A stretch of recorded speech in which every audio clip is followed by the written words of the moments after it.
Susunog po ng damo dito po sa aking backyard.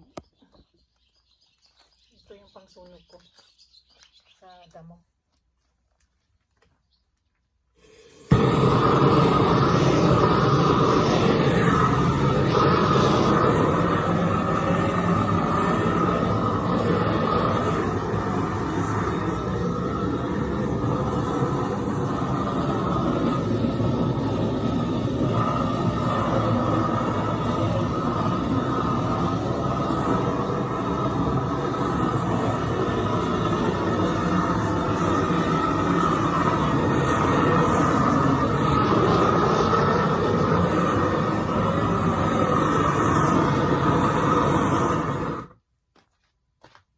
Pangsunog ko sa damo mga friends.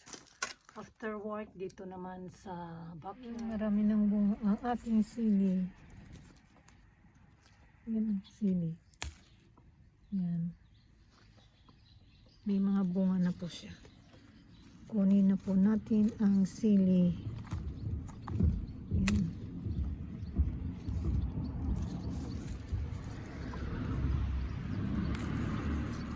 Ito malaki. Sili sa likod ng bahay.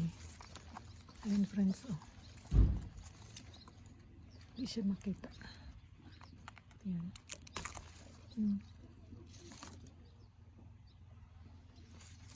Yan ang sili.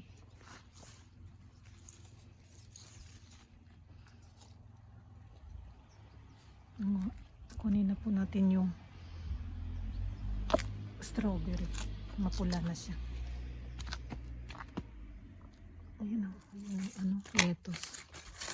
Kunin natin yung lettuce. Ayan. Ayan, ito na yan. Ayan friends, na siya.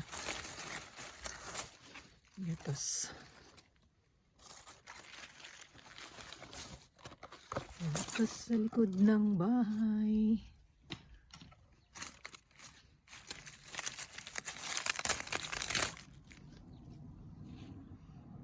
Mga friends, oh, dami ng mga bunga.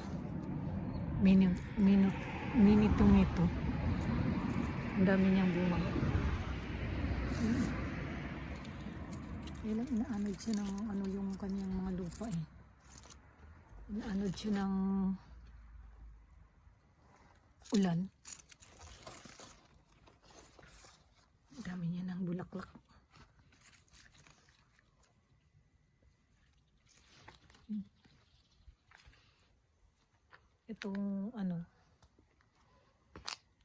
Itong potato, malapit na siyang mag-harvest. Yan, pag naging ganyan na siya, ma-harvest na ito. Yan, kunin ko kaya, try ko kaya, hindi pa pwede. Yan, pag nagaganyan na siya, malapit na siyang ma-harvest. Ito ang pag nag-change na yung leaves niya, yung potato, ganyan na siya. Ang dami niyang bulaklak. Ayan, ang sili. Ayan, friends. Ito ano rin to, potato. Mga potato po yan. Sa aking munting garden. Ang cute niya. Ayan friends.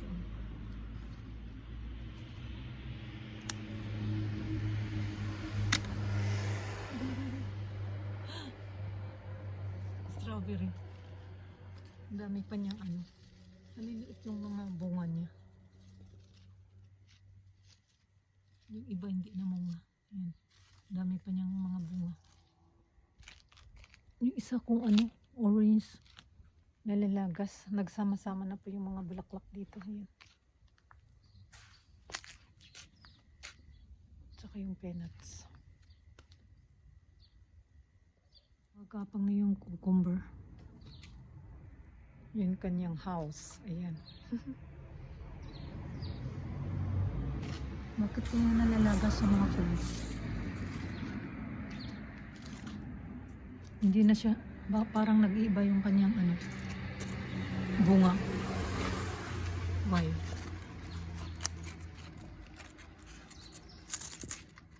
Because ano, malamig. Yan oh. Yan ang kanyang bunga. Maliit pa. Yan ang bunga niya. Ito yung ampalaya. Maliit pa.